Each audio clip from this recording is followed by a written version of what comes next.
இப்பதான் நமக்கு பாட்டியை இன்ட்ரடியூஸ் பண்றாங்க. வரும்போதே மாப்ஸ்டிக் எடுத்துட்டு வராங்க. அடே எவன்டா அவன், எவன் வந்துட்டு என்ன பண்ணி வச்சிங்க, ஏதோ சாக்கு முட்டையை தூக்கிட்டு வந்தியாமே அப்படின்னு அவங்க அவ்வளவுதான் இருக்கிற எல்லாரும் பதறிடுறானுங்க பாட்டியை பார்த்த உடனே. ஐயோ பாட்டி, புதுசா வந்த குழந்தை எதுக்காக இப்படி எல்லாம் பண்ணிட்டு இருக்க அப்படின்னு ஒண்ணு. அப்பதான் அவங்க சின்ன குழந்தையே பாக்குறாங்க. அந்த பாட்டிய வேற இவ யோயோ பாட்டி அப்படின்னு சொல்லி கூப்பிடுறாளா, அவ்வளவுதான். அதோட அவங்க பிளாட்டு, ஐயோ யாரா இந்த குழந்தை, உண்மையாவே எனக்கு கொள்ளு பேத்தி இருக்கா என்ன அப்படின்னு சொல்லி அவங்க அப்படியே புல்லரிச்சு போய் நிக்கிறாங்க. ரொம்ப அழகா இருக்காளேடா, இது யாருது அப்படின்னு சொல்லி அவசரத்துல மாப்ஸ்டிக்கை தூக்கி நம்ம டாக்டர் மேல போட்டுடுறாங்க. ஏடா கூடமான ஸ்பாட்ல அடிபட்டுருது. அவன் கதற ஆரம்பிச்சிடுறான். இவங்களுக்கு அந்த குழந்தைய பார்த்த உடனே பயங்கர சந்தோஷம், ரொம்ப பிடிச்சி போயிடுது. யாருமா நீ, பார்க்கவே ரொம்ப அழகா இருக்க, ரொம்ப கியூட்டா இருக்க அப்படி இப்படின்னு கொஞ்சம் ஆரம்பிச்சிடுறாங்க. இவங்களும் பல வருஷமா இவனுங்க கிட்ட கல்யாணம் பண்ணிக்கோ, குழந்தை பெற்றுக்கோன்னு சொல்லிக்கிட்டே இருந்திருப்பாங்க போல. ஆனா எவனும் கேட்காம எதுவுமே இல்லாம இவனுங்க ஜாலியா ஊர் சுத்திக்கிட்டு இருந்திருக்கானுங்க. அந்த குழந்தைய பார்த்த உடனே அவங்களுக்கு ரொம்ப பிடிச்சி போயிட்டு, இனிமே இவ இங்கேயே தான் இருப்பா, இவ தான் என்னோட பேத்தி, கண்டிப்பா நான் இவளை எங்கேயும் அனுப்ப மாட்டேன் அப்படி இப்படின்னு சொல்லி அவளை பிடிச்சி வச்சுக்கிறாங்க.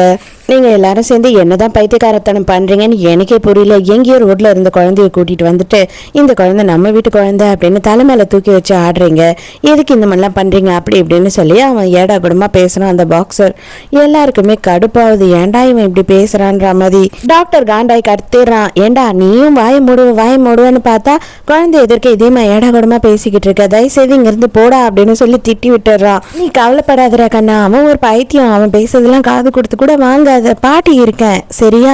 அது மட்டும் இல்லாம உனக்கு உங்க அப்பா இருக்காரு, இங்க 3 அங்கிள் இருக்காங்க, நீ யார்கிட்ட வேணாலும் என்ன வேணாலும் கேட்கலாம் அப்படின்னும் போது இவளுக்கு பயங்கர சந்தோஷமாயிடுது யோயோக்கு. இந்த குழந்தையும் ஓரளவு பணக்கார வீட்டு குழந்தை தான். அவங்க அப்பா ஹார்ட் அட்டாக்ல இறந்ததுக்கு அப்புறமா அவங்க அம்மாவையும் இவளையும் வீட்டை விட்டு வெளியில துரத்திட்டு இருக்காங்க. இவ பிறந்த உடனே தான் அவங்க அப்பா இறந்துட்டாரு அது இதுன்னு சொல்லிட்டு சொந்தக்காரவங்க எல்லாம் இவளை ரொம்ப மோசமா பேசுவாங்களாம். நீ கவலைப்படாதமா, அந்த மாதிரிலாம் எதுவும் இல்லை அப்படின்னு பாட்டி சொல்றாங்க. இல்லை பாட்டி, எனக்கே அப்படிதான் தோணும். ஏன் அப்படின்னா எங்க அம்மா எனக்காக ரொம்ப கஷ்டப்பட்டாங்க, வேலை செஞ்சாங்க.